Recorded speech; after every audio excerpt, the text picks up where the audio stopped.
So if you want to spread a lie, you don't go to the people who are going to think critically. You go to the people who will accept that lie and then spread it. So that's what Russia did in this situation. They went to MAGA. MAGA is filled with people's whose whole foundational programming and their self concept it's based on a series of lies, like white delusion. White supremacy is a lie. I won't even do the reanalysis to help you guys to understand that because it's so blatantly obvious. So if they're willing to create found their own personal foundation, how they view themselves in the world, and they as a group are willing to create and they will sacrifice their own selves, like bet the farm, like we're seeing throughout the FAFO season. These people were willing to bet their farms, bet their livelihoods. They're willing to bet their lives. We saw during COVID, in this foolish belief in that there is more safety in white supremacy, and that we're seeing right now as our economy is falling apart and people are FAFOing. We are seeing what I'm talking about on full display. I mean, they would rather an incompetent white female be in position of power who will lead them off of a cliff rather than a competent and experienced a black person or a person of color. They just can't accept it. And it's even worse if that person is a female black person or a person of color. So all Russia did was leveraged all of that stupidity in order to get America to the MAGAs, to crash their own country, crash their own economy. I told you America had been demonetized, and I've been explaining that to you guys for years, along with the Russia bit, because no one believed it in 2016 when I was trying to explain what Russia was doing. And I was trying to explain that you could go on places like Facebook, and you could see the Russian propaganda. For those of us who were in upper level studies, I studied a lot of Russian history. In the South, they don't allow you to study Black history beyond like Martin Luther King. But if you're, say, an international baccalaureate student, you're going to study a lot of Russian history, a lot of world history. So, and then the language and the literature and the culture and all of that. And so you pile that on with growing up in an area where there's Serbs, Croats, Russians, going to school, etc., and having some of my closest friends be from like coming out of this, I was just like, do y'all not see this? Like, these people are not American. These people who even the propaganda had so many errors in it. If you knew anything about any of the languages from the areas that I had mentioned earlier, you would know who did it. So it wasn't that hard to spot all this coming, but also to spot who was to watch who was liking the content. And I knew that Black people have to think critically to survive in America. Doesn't matter what you think about what you see in Black people. If you're going to survive and you're going to be mildly successful, you got to be a critical thinker. And if you're going to be Black and female in America, Black, brown, etc. in America, you better be thinking critically.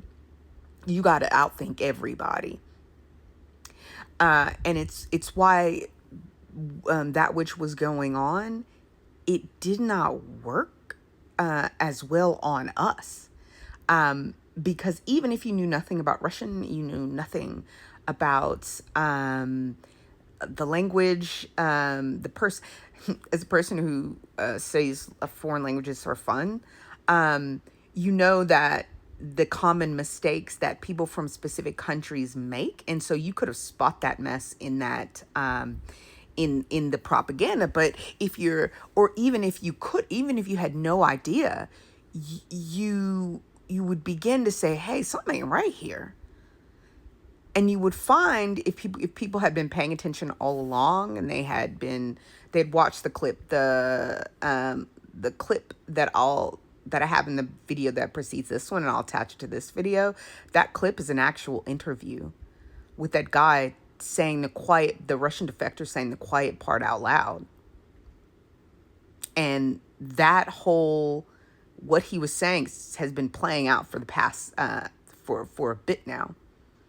Russia's been repositioning itself in the world. Same thing China's been doing, and America has been foolish, because that's what people whose core mainframe, when it's built on, when your ideology is built on safety in whiteness, that whiteness is right, that and that you will be okay if you just subscribe to the white supremacy, you have a built-in weakness, and Russia just exploited that here.